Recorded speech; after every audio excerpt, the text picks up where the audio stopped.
मुद्रा विनिमय का एक माध्यम।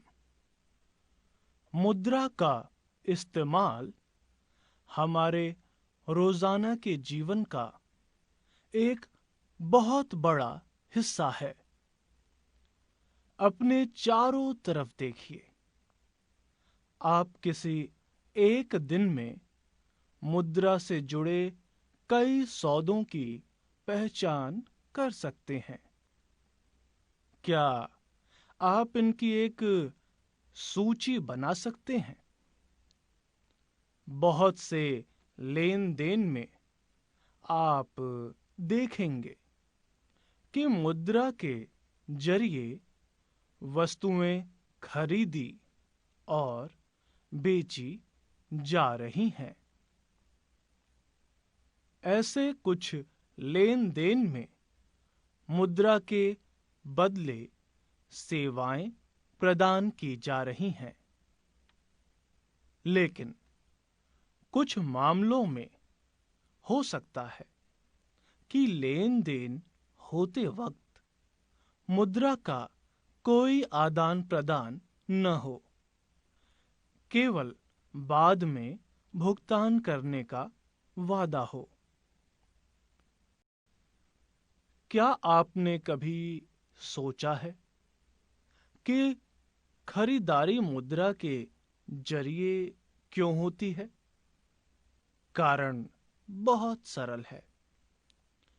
जिस व्यक्ति के पास मुद्रा है, वह इसका विनिमय किसी भी वस्तु या सेवा खरीदने के लिए आसानी से कर सकता है। इसलिए हर कोई मुद्रा के रूप में भुगतान लेना पसंद करता है। फिर उस मुद्रा का इस्तेमाल अपनी जरूरत की चीजें खरीदने के लिए करता है। जूता निर्माता का उदाहरण देखते हैं। वह बाजार में जूता बेचकर गेहूं खरीदना चाहता है। जूता बनाने वाला पहले जूतों के बदले मुद्रा प्राप्त करेगा और फिर इस मुद्रा का इस्तेमाल गेहूं खरीदने के लिए करेगा।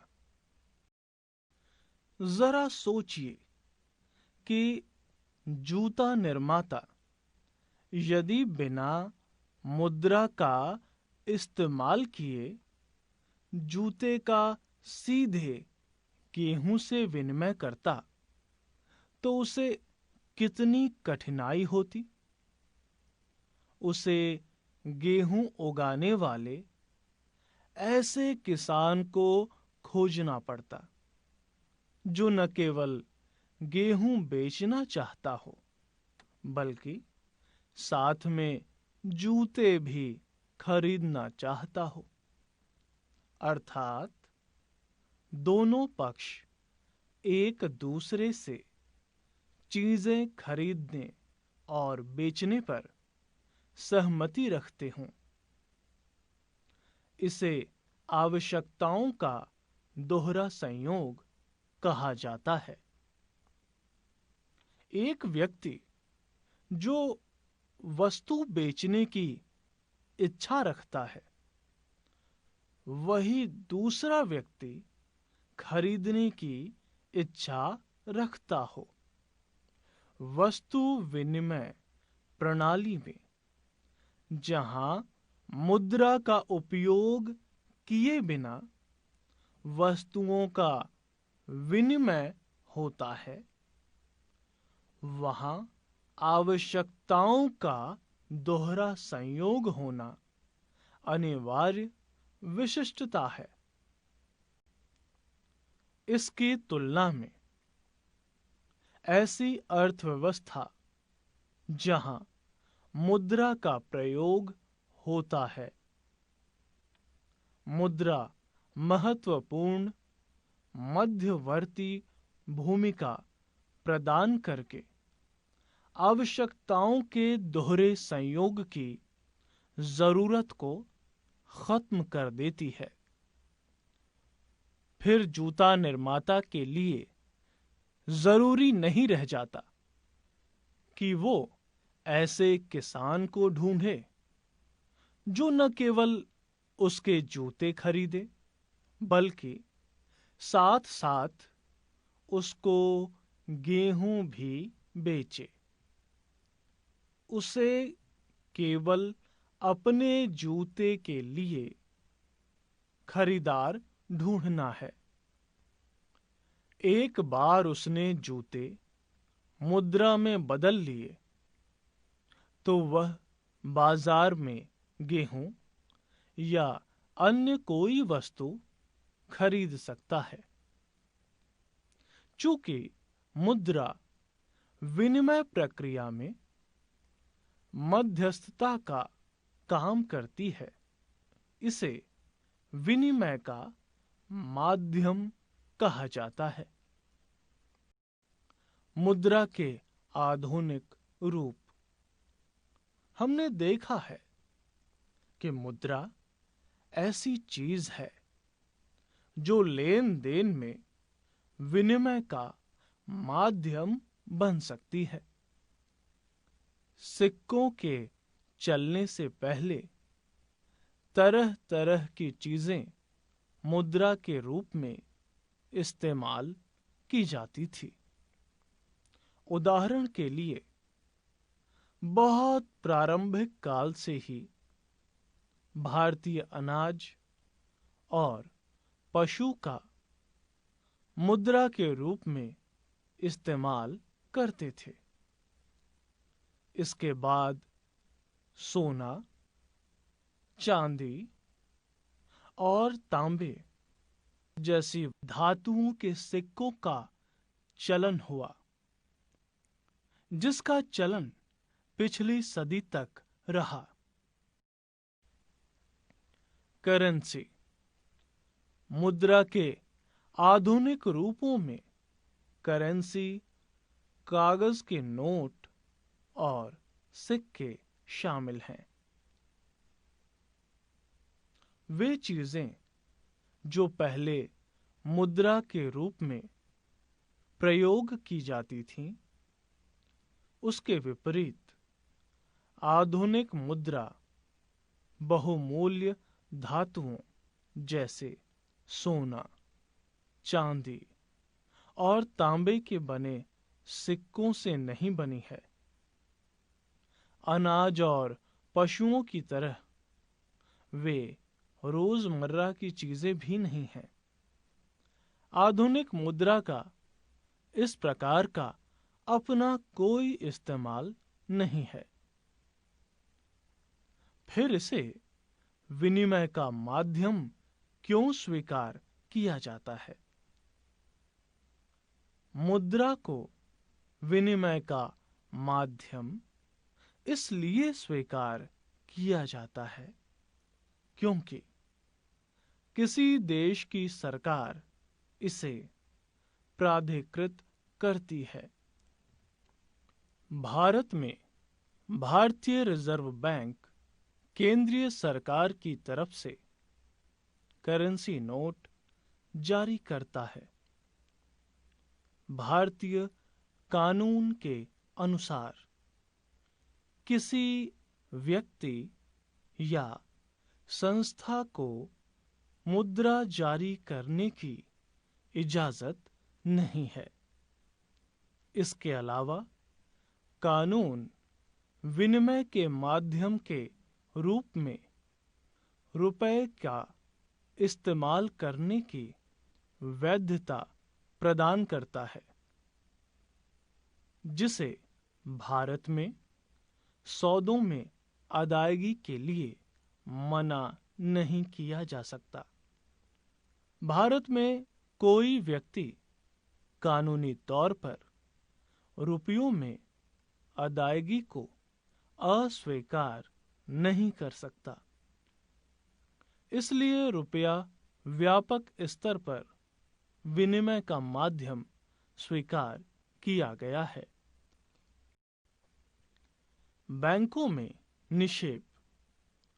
लोग मुद्रा बैंकों में निक्षेप के रूप में भी रखते हैं। किसी समय पर लोगों को रोजमर्रा की आवश्यकताओं के लिए कुछ ही करेंसी की जरूरत होती है। उदाहरण के लिए, हर महीने के आखिर में वेतन वाले मजदूरों के पास अतिरिक्त नकद होता है। लोग इस अतिरिक्त नकद का क्या करते हैं?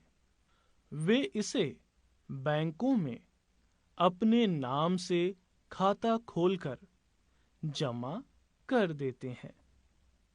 बैंक ये जमा स्वीकार करती है और इस पर सूद भी मिलता है। इस तरह लोगों का धन बैंकों के पास सुरक्षित रहता है और इस पर सूद भी मिलता है। लोगों को अपनी आवश्यकता के अनुसार इसमें से धन निकालने की सुविधा भी उपलब्ध होती है।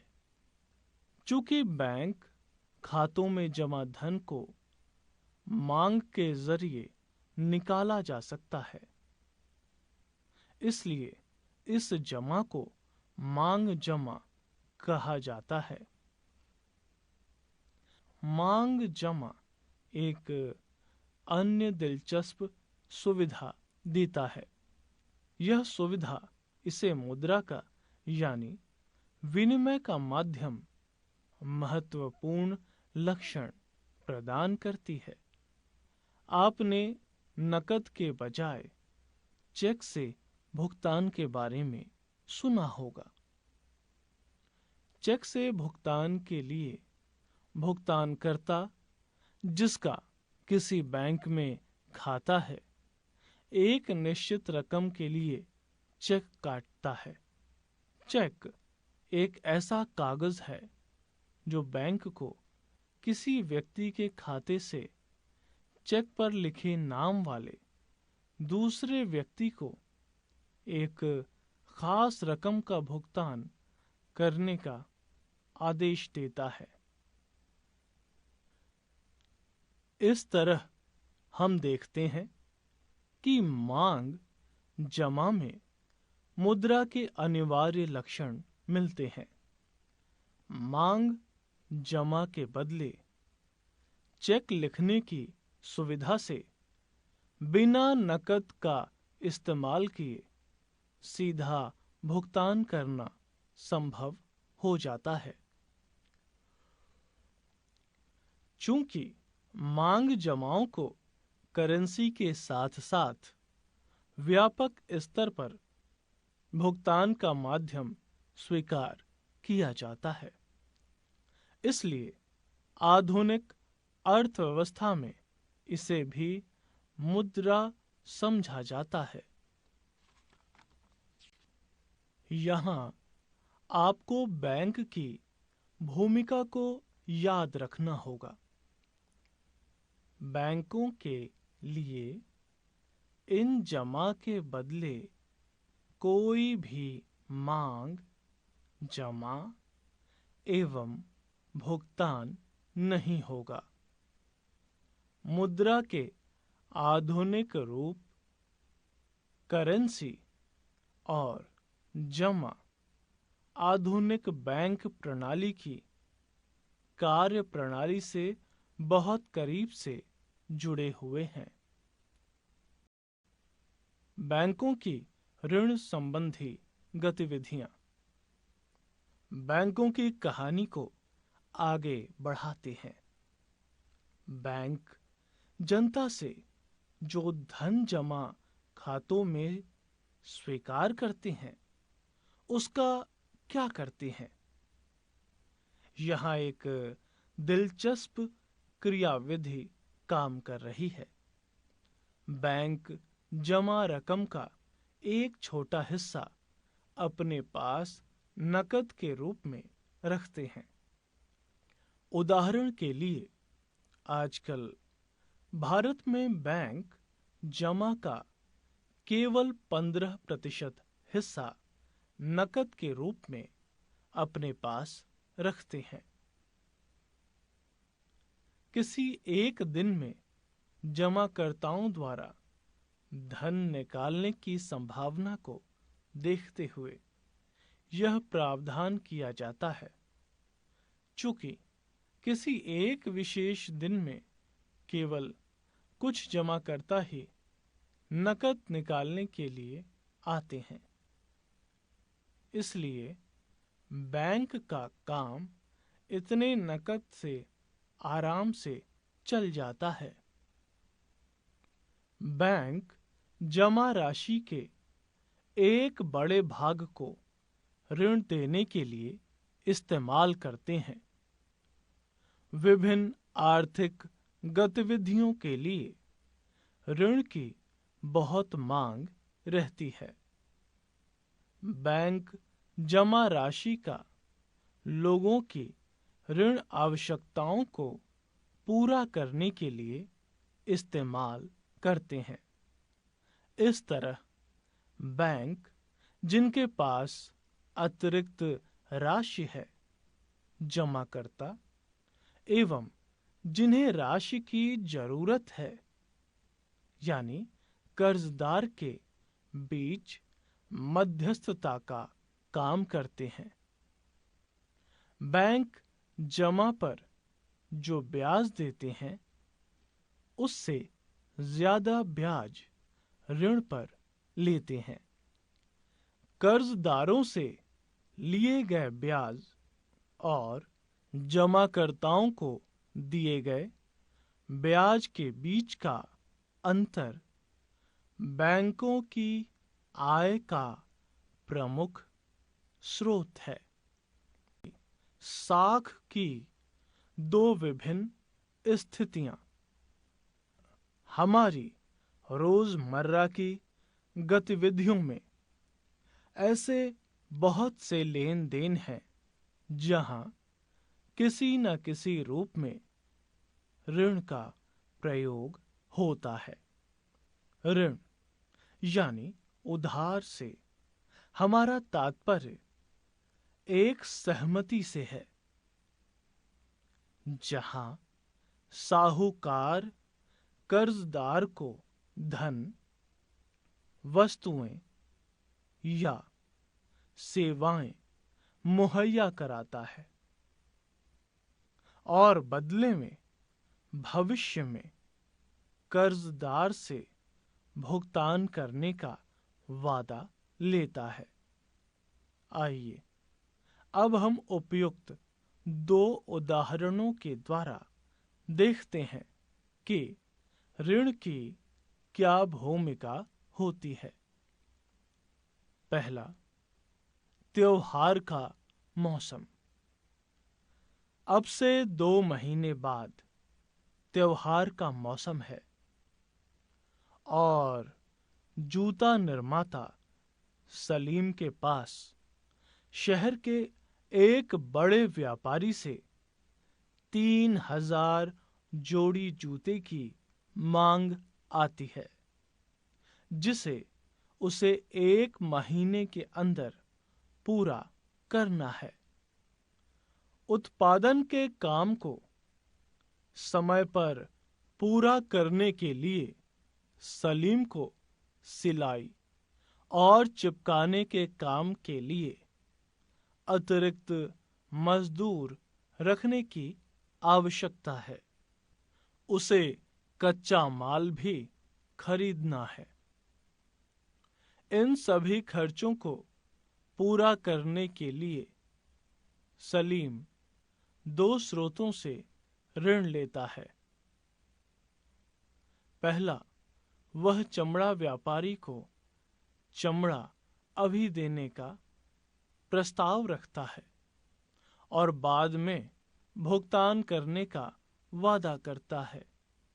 दूसरा, वह इस बड़े व्यापारी से 1000 जूतों के लिए अग्रिम भुगतान के रूप में नकद कर्ज लेता है तथा 1 महीना खत्म होने से पहले पूरा ऑर्डर पहुंचाने का वादा करता है। महीने के आखिर में सलीम जूते पहुंचाने में कामयाब होता है। उसे अच्छा खासा लाभ भी होता है और वह उधार लिए धन की अदायगी भी कर देता है। सलीम उत्पादन के लिए कार्यशील पूंजी की जरूरत को ऋण के द्वारा पूरा करता है। ऋण उस उत्पादन के कार्यशील खर्चों तथा उत्पादन को समय पर पूरा करने में मदद करता है और वह अपनी कमाई बढ़ा पाता है। इस प्रकार ऋण एक महत्वपूर्ण तथा सकारात्मक भूमिका अदा करता है। दूसरा, स्वप्ना की समस्या। एक छोटी किसान स्वप्ना अपनी 3 एकड़ जमीन पर मूंगफली उगाती है। वह इस उम्मीद पर कि फसल तैयार होने पर कर्ज को अदा कर देगी। खेती के खर्चों के लिए साहूकार से ऋण लेती है। फसल पर कीटों के हमले से फसल बर्बाद हो जाती है। हालांकि स्वप्ना फसल पर महंगी कीटनाशक दवाइयां छिड़कती है, उससे कोई खास फर्क नहीं पड़ता। वह साहूकार का कर्ज लौटाने में असफल रहती है और साल के अंदर यह कर्ज बड़ी रकम बन जाता है। अगले साल स्वप्ना खेती के लिए दोबारा उधार लेती है। इस साल फसल सामान्य रहती है, लेकिन इतनी कमाई नहीं होती कि वह अपना कर्ज वापस कर सके। वह कर्ज में फंस जाती है। उस कर्ज को चुकाने के लिए अपनी जमीन का कुछ हिस्सा बेचना पड़ता है। ग्रामीण क्षेत्रों में साख की मुख्य मांग फसल उगाने के लिए होती है। फसल उगाने में बीज, खाद, कीटनाशक दवाएं, पानी, बिजली, उपकरण की मरम्मत इत्यादि पर काफी खर्च होता है। इन आगतों को खरीदने और फसल की बिक्री होने के बीच कम से कम 3-4 महीने का अंतराल होता है। आम तौर से किसान ऋतु के आरंभ में फसल उगाने के लिए उधार लेते हैं और फसल तैयार होने के बाद वापस कर देते हैं। उधार की अदायगी मुख्यतः फसल की कमाई पर निर्भर है। स्वप्ना के मामले में फसल बर्बाद हो जाने से कर्ज की अदायगी असंभव हो गई। उसे कर्ज उतारने के लिए अपनी जमीन का कुछ हिस्सा बेचना पड़ा। ऋण ने स्वप्ना की कमाई को बढ़ाने के बजाय उसकी स्थिति बदतर कर दी। उसे आम भाषा में जाल कहा जाता है। इस मामले में ऋण कर्जदार को ऐसी परिस्थिति में धकेल देता है जहां से बाहर निकलना काफी मुश्किल होता है। एक स्थिति में ऋण आय बढ़ाने में सहयोग करता है, जिससे व्यक्ति की स्थिति पहले से बेहतर हो जाती है। दूसरी स्थिति में फसल बर्बाद होने के कारण ऋण व्यक्ति को अपने जाल में फंसा देता है।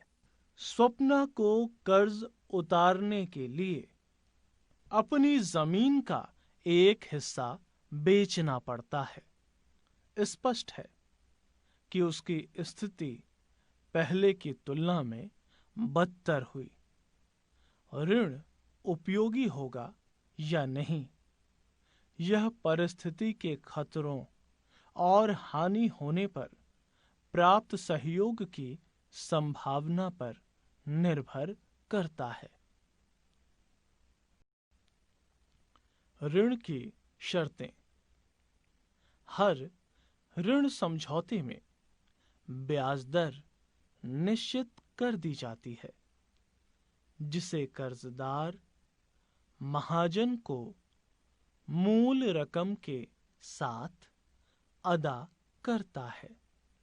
इसके अलावा उधारदाता कोई समर्थक ऋणाधार यानी गिरवी रखने के लिए की मांग कर सकता है। समर्थक ऋणाधार ऐसी संपत्ति है जिसका मालिक कर्जदार है, जैसे कि भूमि, इमारत, गाड़ी, पशु, बैंकों में पूंजी, और इसका इस्तेमाल वह उधारदाता को गारंटी देने के रूप में करता है जब तक कि ऋण का भुगतान नहीं हो जाता। यदि कर्जदार उधार वापस नहीं कर पाता, तो उधारदाता को भुगतान प्राप्ति के लिए संपत्ति या समर्थक ऋणाधार बेचने का अधिकार होता है। संपत्ति जैसे कि जमीन, बैंकों में जमा पूंजी, पशु इत्यादि समर्थक ऋणाधार के आम उदाहरण हैं, जिनका उपयोग कर्ज लेने के लिए किया जाता है।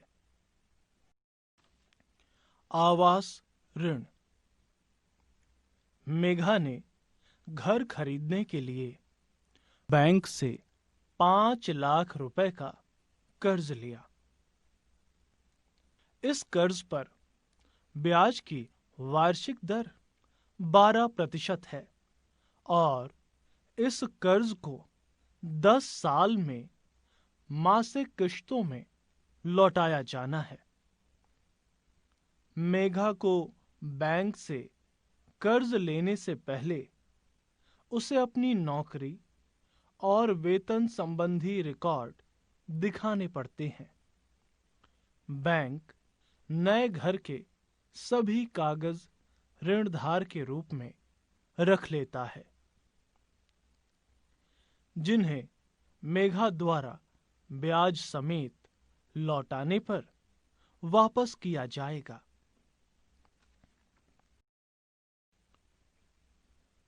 ब्याज दर, समर्थक, ऋणाधार, आवश्यक कागजात और भुगतान के तरीकों को सम्मिलित रूप से ऋण की शर्तें कहा जाता है। ऋण की शर्तों में एक ऋण व्यवस्था से दूसरी ऋण व्यवस्था में काफी फर्क आ जाता है।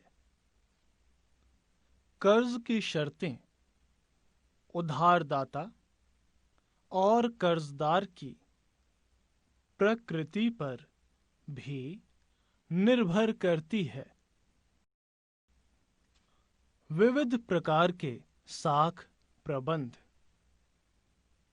एक गांव का उदाहरण।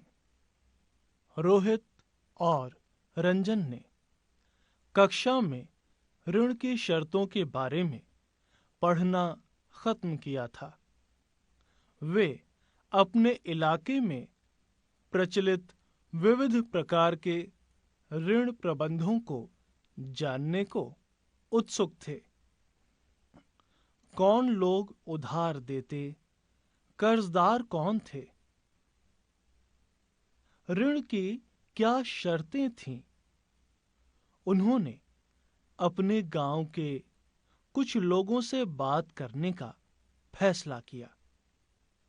15 नवंबर सन 2006 हम सीधा उन खेतों में जाते हैं जहां दिन के इस समय अधिकतर किसान और मजदूर काम कर रहे होंगे। खेतों में आलू की फसल लगी हुई है।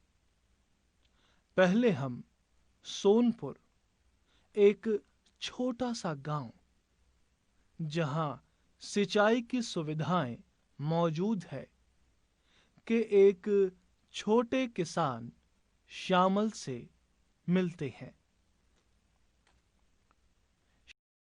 श्यामल का कहना है कि उसे अपनी 1.5 एकड़ जमीन को जोतने के लिए हर मौसम में उधार लेने की जरूरत पड़ती है।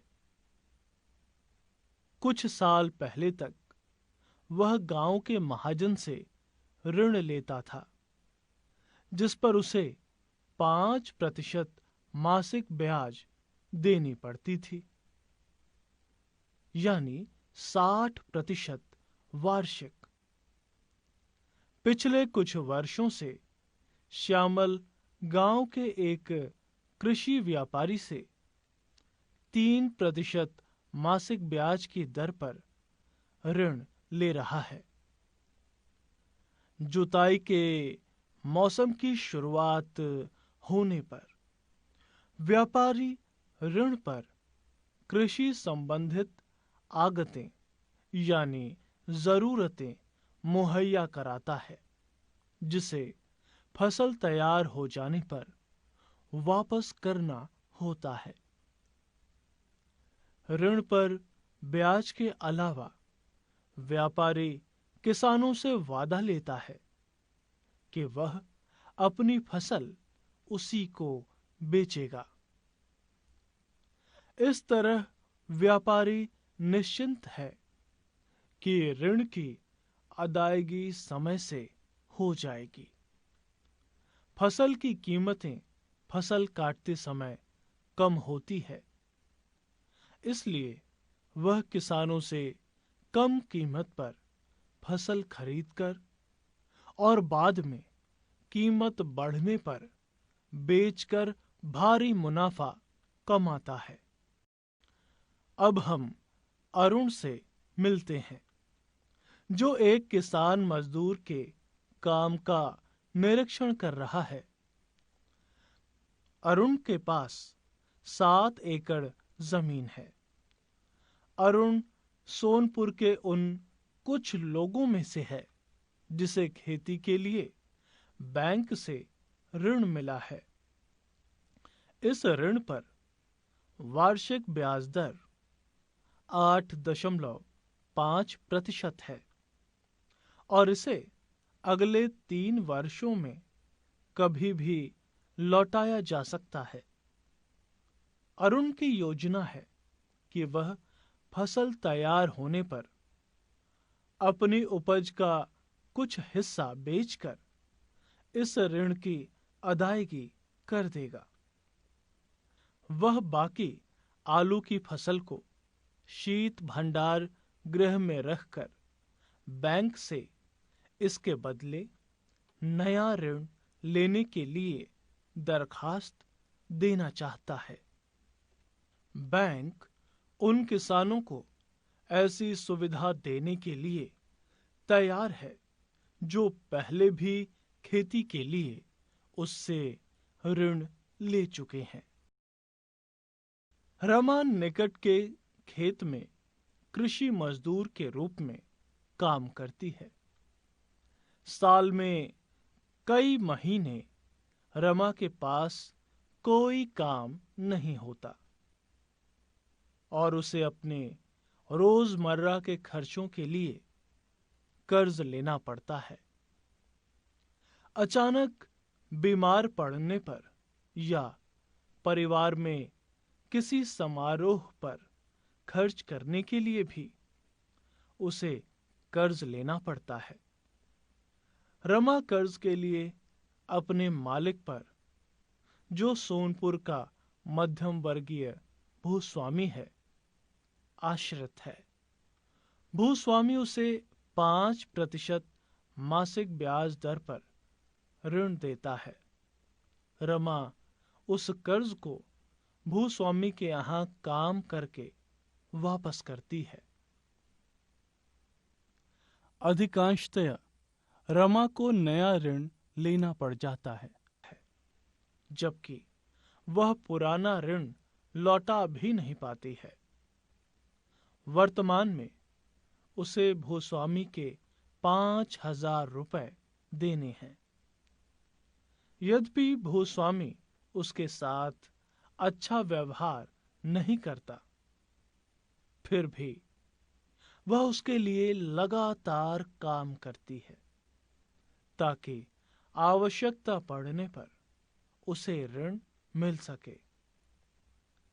रमा हमें बताती है कि सोनपुर में भूमिहीन लोगों के लिए ऋण का एकमात्र स्रोत भूस्वामी नियोक्ता ही है। सहकारी समितियों से ऋण। बैंकों के अलावा ग्रामीण क्षेत्रों में सस्ते ऋण का एक अन्य स्रोत सहकारी समितियां हैं। सहकारी समिति के सदस्य अपने संसाधनों को कुछ क्षेत्रों में सहयोग के लिए एकत्र करते हैं। कई प्रकार की सहकारी समितियां संभव हैं, जैसे किसानों, बुनकरों एवं औद्योगिक मजदूरों इत्यादि की सहकारी समितियां। कृषक सहकारी समिति सोनपुर के नजदीक एक गांव में काम करती है। इसके 2300 किसान सदस्य हैं। यह अपने सदस्यों से जमा प्राप्त करती है। इस जमा पूंजी को ऋणाधार मानते हुए इस सहकारी समिति ने बैंक से बड़ा ऋण प्राप्त किया है। इस पूंजी का इस्तेमाल सदस्यों को कर्ज देने के लिए किया जाता है। यह ऋण लौटाने के बाद इस पूंजी का इस्तेमाल सदस्यों को कर्ज देने के लिए किया जाता है। यह ऋण लौटाने के बाद कर्ज का दूसरा दौर शुरू किया जा सकता है। कृषक सहकारी समिति कृषि उपकरण खरीदने, खेती तथा कृषि व्यापार करने, मछली पकड़ने, घर बनाने और अन्य विभिन्न प्रकार के खर्चों के लिए ऋण मुहैया कराती है। भारत में औपचारिक क्षेत्र में साख। हमने ऊपर के उदाहरणों में देखा कि लोग विभिन्न स्रोतों से ऋण प्राप्त करते हैं। विभिन्न प्रकार के ऋणों को 2 वर्गों में बांटा जा सकता है: औपचारिक तथा अनौपचारिक क्षेत्रक ऋण। औपचारिक वर्ग में बैंकों और सहकारी समितियों से लिए कर्ज आते हैं। अनौपचारिक उधारदाता में साहूकार, व्यापारी, मालिक, रिश्तेदार, दोस्त इत्यादि आते हैं। आरेख 1 में आप भारत के ग्रामीण परिवारों के लिए ऋण के विभिन्न स्रोतों को देख सकते हैं। 3% व्यापारी, 7% रिश्तेदार और दोस्त, 7% अन्य, 27% सहकारी समितियां, 25% व्यावसायिक सहकारी बैंक, 1% भूस्वामी द्वारा और 30% ऋण साहूकार से। क्या अधिक ऋण औपचारिक क्षेत्रक से आ रहा है या अनौपचारिक क्षेत्रक से? भारतीय रिजर्व बैंक ऋणों के औपचारिक स्रोतों की कार्यप्रणाली पर नजर रखता है। उदाहरण के लिए, हमने देखा कि बैंक अपनी जमा का एक न्यूनतम नकद हिस्सा अपने पास रखते हैं। आरबीआई नजर रखता है कि बैंक वास्तव में नकद शेष बनाए हुए हैं। आरबीआई इस पर भी नजर रखता है कि बैंक केवल लाभ अर्जित करने वाले व्यवसायियों और व्यापारियों को ही ऋण मुहैया नहीं करा रहे, बल्कि छोटे किसानों, छोटे उद्योगों, छोटे कर्जदारों इत्यादि को भी ऋण दे रहे हैं। समय समय पर बैंकों द्वारा आरबीआई को ये जानकारी देनी पड़ती है कि वे कितना और किन को ऋण दे रहे हैं और उसकी ब्याज दर क्या है। अनौपचारिक क्षेत्रक में ऋणदाताओं की गतिविधियों की देखरेख करने वाली कोई संस्था नहीं है। वे ऐच्छिक दरों पर ऋण देते हैं। उन्हें नाजायज तरीकों से अपने पैसे वापस लेने से रोकने वाला भी कोई नहीं है। औपचारिक ऋणदाताओं की तुलना में अनौपचारिक क्षेत्रक के ज्यादातर ऋणदाता कहीं अधिक ब्याज वसूल करते हैं। इसलिए अनौपचारिक ऋण कर्जदाता को अधिक महंगा पड़ता है। ऋण की ऊंची लागत का अर्थ है कर्जदार की आय का अधिकतर हिस्सा ऋण की अदायगी में ही खर्च हो जाता है। इसलिए कर्जदारों के पास अपने लिए कम आय बचती है। जैसे कि हमने सोनपुर के श्यामल के मामले में देखा। कुछ मामलों में ऋण की ऊंची ब्याज दरों के कारण कर्ज वापस करने की रकम कर्जदार की आय से भी अधिक हो जाती है। इसके कारण ऋण का बोझ बढ़ जाता है, जैसा कि हमने सोनपुर की रमा के मामले में देखा, और व्यक्ति ऋण जाल में फंस जाता है। ऐसा भी संभव है कि जो लोग कर्ज लेकर अपना उद्यम शुरू करना चाहते हैं, वे ऋण की अधिक लागत को देखकर पीछे हट जाएं। इन सभी कारणों को देखते हुए बैंकों और सहकारी समितियों को ज्यादा कर्ज देना चाहिए। इसके जरिए लोगों की आय बढ़ सकती है और बहुत से लोग अपनी विभिन्न जरूरतों के लिए सस्ता कर्ज ले सकेंगे। वे फसल उगा सकते हैं और कोई कारोबार कर सकते हैं, छोटे उद्योग इत्यादि लगा सकते हैं। वे नया उद्योग लगा सकते हैं या वस्तुओं का व्यापार कर सकते हैं। सस्ता और सामर्थ्य के अनुकूल कर्ज देश के विकास के लिए अति आवश्यक है। औपचारिक और अनौपचारिक साख किसे क्या मिलता है? आरेख 2 में शहरी क्षेत्रों के लोगों के लिए ऋण के औपचारिक और अनौपचारिक महत्व को दिखाया गया है। आरेख में गरीब से अमीर लोगों को 4 भागों में बांटा गया है। आप देख सकते हैं कि शहरी क्षेत्रों के निर्धन परिवारों की कर्जों की 85% जरूरतें अनौपचारिक स्रोतों से पूरी होती हैं। इसकी तुलना आप शहरी इलाकों के अमीर परिवारों से कीजिए। आप क्या देखते हैं?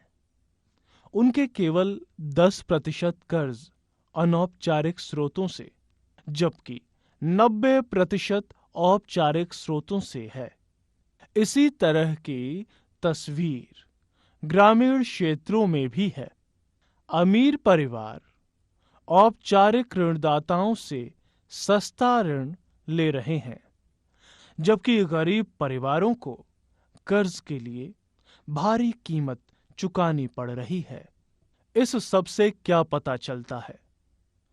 पहला, औपचारिक स्रोत अभी भी ग्रामीण परिवारों की कुल ऋण जरूरतों का केवल 50% पूरा कर पाते हैं।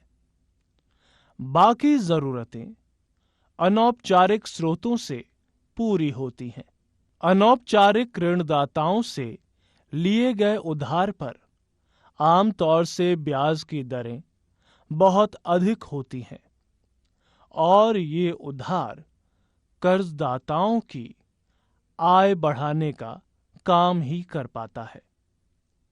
इसलिए बाकी बैंकों और सहकारी समितियों को अपनी गतिविधियां विशेषकर ग्रामीण इलाकों में बढ़ाने की जरूरत है, ताकि कर्जदारों की अनौपचारिक स्रोत पर से निर्भरता घटे। आरेख 2, शहरी परिवारों द्वारा 2003 में लिए गए कुल ऋण का कितना प्रतिशत औपचारिक और कितना प्रतिशत अनौपचारिक था?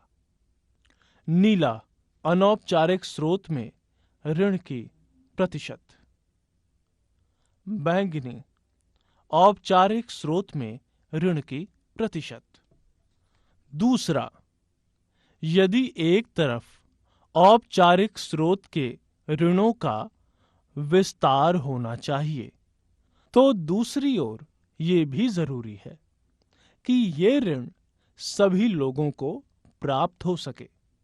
वर्तमान समय में अमीर परिवार ही औपचारिक स्रोतों से ऋण प्राप्त करते हैं, जबकि गरीब परिवारों को अनौपचारिक स्रोतों पर ही निर्भर रहना पड़ता है।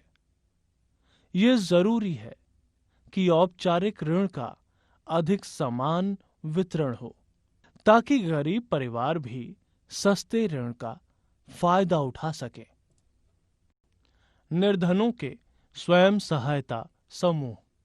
पिछले खंड में हमने देखा कि निर्धन परिवार ऋण के लिए अब भी अनौपचारिक स्रोतों पर निर्भर हैं। ऐसा क्यों है? भारत के सभी ग्रामीण क्षेत्रों में बैंक मौजूद नहीं है। जहां कहीं मौजूद भी हैं, बैंक से कर्ज लेना अनौपचारिक स्रोतों से कर्ज लेने की तुलना में ज्यादा मुश्किल है।